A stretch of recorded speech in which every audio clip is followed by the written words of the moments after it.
A few years ago, I met a young man who had finished college and after college moved back into the cities and was looking for a parish and ended up here at St. Mark's. He was a very fine man. And I noticed that whenever we had an event, he liked hanging out with us priests and brothers. And I thought, interesting. So I asked this man, when do we get together to have a conversation? I want to know where you're at, how are you doing? And soon after we started having conversations, he told me that from a very young age, he grew up in a very strong Catholic family. He had considered being a priest, and that he was considering it again. So obviously I got excited, and I thought, well, this is amazing, great news. Let's work on this. So we started meeting and working on his discernment and vocation. But not long after, he met a lady. And this lady that he met, she was a pretty wholesome Catholic lady who also came to this parish. So I was a little disappointed. And soon after he met this lady, he lost interest in spiritual direction. And the funny thing is that he came to my small group, and in small group we spoke about spiritual direction. And I was saying, it's very important that you look for your spiritual guide.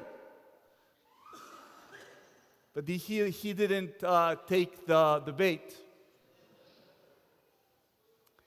So I was disappointed, and I thought, well, that's that, How many times have we heard a story like this one?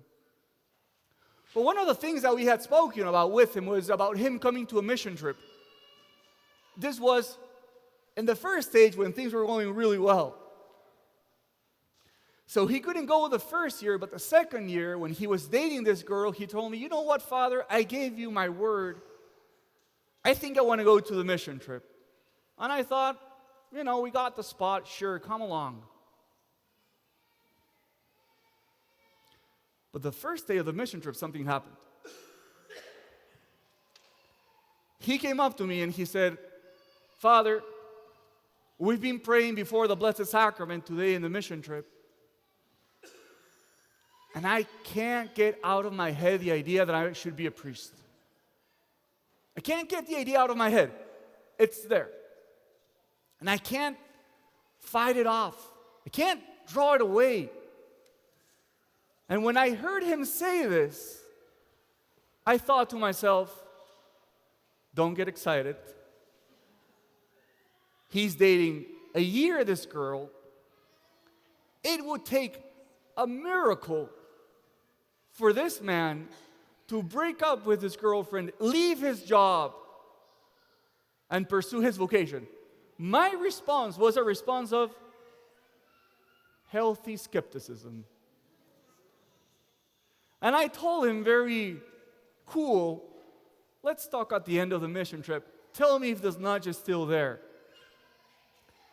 He didn't come after the end of the mission trip, so I thought again, that's that. But I called him and I said, you know what? We should have a conversation. The conversation we didn't have at the mission trip. So he came and I said this. I said, listen, I think this is what you should do. You should figure out this vocation thing before you marry this lady. And I told him, I think you should move in with us so that you can figure out this question and then do whatever you have to do with your life. I give you 3 weeks. Call me after 3 weeks. He called me after 3 days.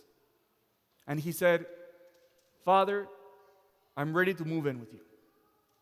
The rest is history. Why am I sharing this story? What's the relationship between this story and the gospel? Think about the story.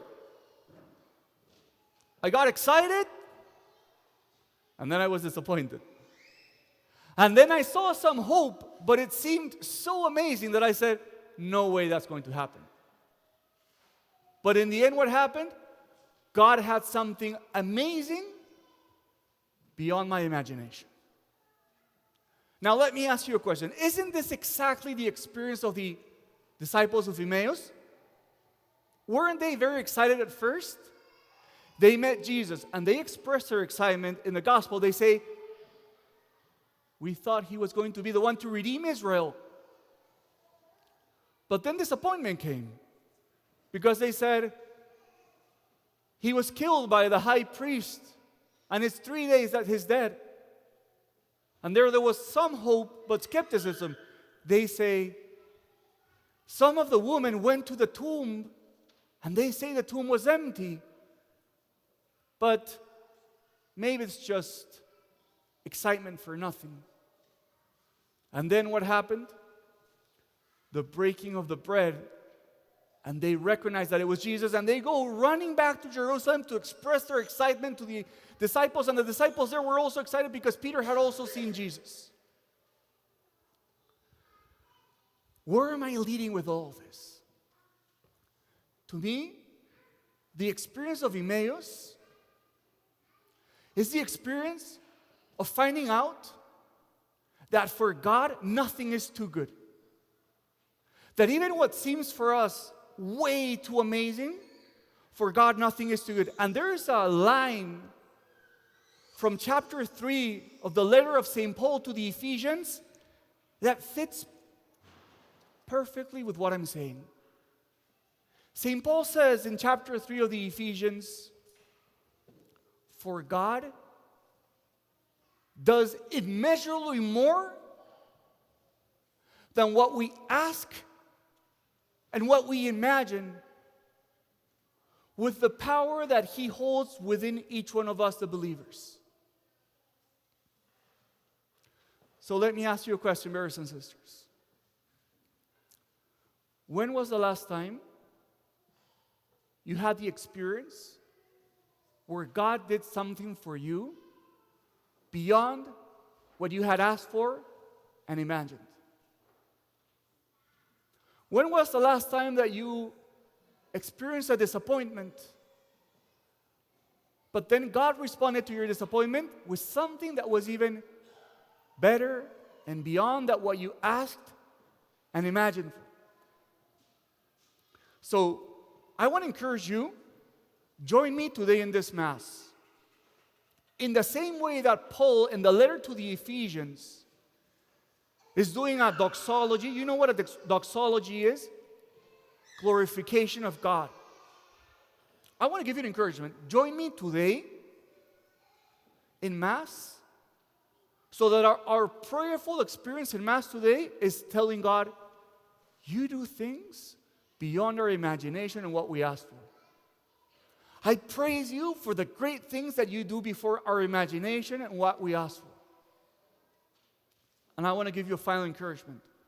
What if we go back home this week and we remember that whatever difficulty you're going through, whatever hardship, like with the apostles of Emmaus or the disciples of Emmaus, God can respond beyond what you ask and what you imagine. Is someone sick in your family?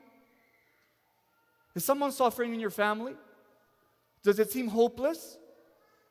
Remember the disciples of Emmaus. Are you struggling with an addiction? Do you have a compulsive behavior that you seem not to be able to control? Remember that God does beyond what we ask and what we imagine. Let us today be renewed in hope by the experience of Cleopas and the other disciple in Emmaus.